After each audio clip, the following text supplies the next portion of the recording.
Welcome to shops of blessing. దేవుని కృపలో భద్రపరచబడి నూతన దినములో ప్రవేశించాం. ఈనాటి దేవుని వాగ్దానం, నేనే మిమ్మును ఓదార్చువాడను.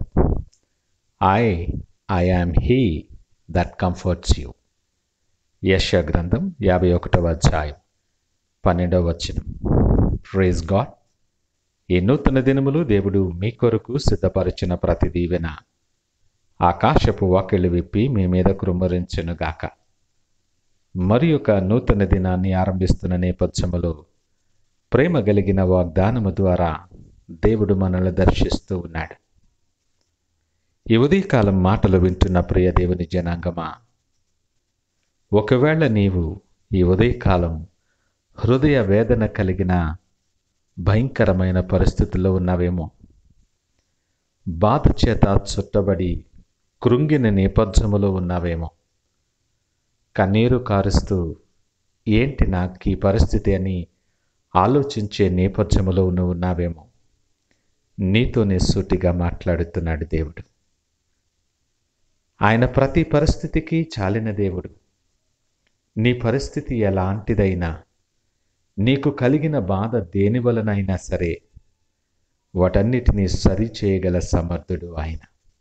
ఒకవేళ నీ ఉద్యోగ విషయమై నీకు బాధ కలిగి వేదన చెందుతున్నావేమో, నీ ఆరోగ్య విషయములో చింతిస్తూ కుమిలిపోతూ ఉన్నావేమో, నీ వ్యాపార విషయములో ఆందోళన చెందుతూ వేదన కలిగి నీవున్నావేమో, లేదా నీ ప్రియులను పోగొట్టుకొని గుండెల నిండా దుఃఖముతో నీవు నిండి ఉన్నావేమో, అది ఎలాంటి పరిస్థితి అయినా ఈ ఉదయకాలం దేవుడు మాట్లాడుతున్నాడు. ఆయన నిన్ను ఓదార్చువాడిగా ఉన్నాడు.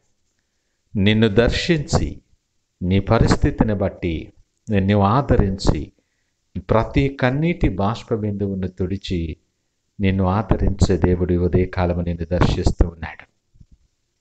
నీవున్న పరిస్థితులలో నీ ఆలోచనల వరకు ఎక్కడ నిరీక్షణ కనిపించటం లేదేమో, ఎక్కడ ఏది కూడా ఆశాజనకముగా లేదేమో, శూన్యము నుండి సమస్తమును చేసిన దేవుడు నిరీక్షణ లేనటువంటి నీ పరిస్థితులను నిరీక్షణ ద్వారముగా చేయబోతూ ఉన్నాడు.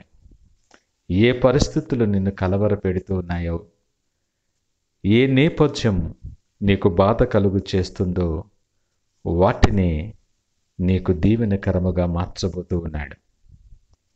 అనేకమైన నిద్రలేని రాత్రులు నువ్వు గడిపి ఉండొచ్చు. ఎన్నో కన్నీళ్లు నువ్వు కార్చి ఉండొచ్చు. ఇదిగో నీ దుఃఖ దినములు సమాప్తమాయనని ఆయన మాట్లాడుతూ ఉన్నాడు. నీ ప్రతి కన్నీటి బాష్పబిందువును ఆయన తుడిచివేయువాడై ఉన్నాడు. నిన్ను ప్రేమించే దేవుడు, నీ వేదన ఎరిగిన దేవుడు, నీ ఒంటరితనాన్ని చూస్తున్న దేవుడు, నీ నిరీక్షణను నీ విశ్వాసతను ఎట్టి పరిస్థితుల్లో కూడా బలహీనపడనీయకు. లేఖనమంటుంది, సాయంకాలము ఏడ్పు వచ్చి రాత్రికాలం ఉండినను ఉదయకాలం సంతోషము కలుగునని అంటుంది. సాయంకాలం కష్టం రావచ్చు, రాత్రంతా నిన్ను సతాయిస్తూ ఉండొచ్చు, కానీ నీ నిరీక్షణ ఏమనగా నీకు సంతోషము కలుగు చేసే ఉదయము నీ జీవితంలో దేవుడు సిద్ధపరిచాడు. నీ ప్రయాణములో ఉదయమును త్వరలో నేను ఎదుర్కోబోతూ ఉన్నావు. చీకటి నిన్ను కమ్మి ఉండొచ్చు, భయము నిన్ను ఆవరించి ఉండొచ్చు, కానీ త్వరలోనే నీకు సంతోషము కలిగించే ఉదయాన్ని నువ్వు ఎదుర్కోబోతూ ఉన్నావు. శ్రమ దినాన నువ్వు కృంగిని ఎడల చేతకాని వాడవవుతావని లేఖనం మాట్లాడుతుంది. దేవుని దృష్టిలో నువ్వెంతో శ్రేష్టమైన వ్యక్తివని నువ్వు జ్ఞాపకము చేసుకో. ఏ ఒక్కరూ నశించిపోవటం ఆయనకి ఇష్టం లేదు. ఆయన నిన్ను మరిచిపోలేదు. ఒక మంచి స్నేహితుని వలె నిన్ను ఎరిగి నిన్ను హక్కున చేర్చుకొని ఓదార్చి ఆదరించే దేవుడు ఆయన. వాస్తవానికి ఆయన సన్నిధిలో ఆయన ఇచ్చే ఓదార్పు, సమాధానం ఇంకెవ్వరూ ఇవ్వలేరు. ఆయనే నీకు నిత్యమైన వెలుగుగా ఉండబోతూ ఉన్నాడు. నీ ప్రతి అడుగు స్థిరపరచి ప్రతి ఆలోచన బలపరచువాడిగా ఉన్నాడు. ఆయన యందు నిరీక్షణ ఉంచి ధైర్యముగా ఉండగలమా? ఆయన యందు నిరీక్షణ ఉంచి ఆయన యందు ఆనందించగలమా? దేవుడు అడుగుతూ ఉన్నాడు. ఆయన ఒక్కడే నిన్ను ఓదార్చేవాడు. ప్రతి పరిస్థితికి చాలిన దేవుడు.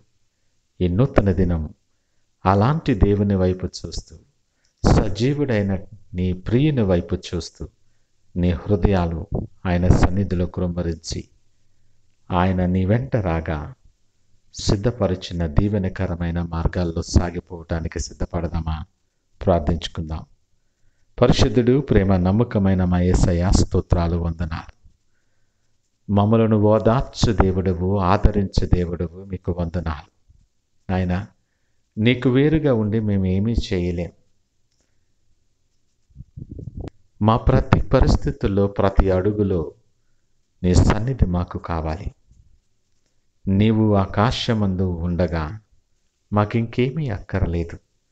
ఈ స్థిరమైనటువంటి విశ్వాసం మా జీవితాల్లో బలపడటానికి సహాయము దయచేసి మీరే మహిమ, ఘనత, ప్రభావాలు పొందుకోమని యేసు నామమున అడిగి వేడుకొనుచున్నాము తండ్రి. ఆమేన్. God bless you.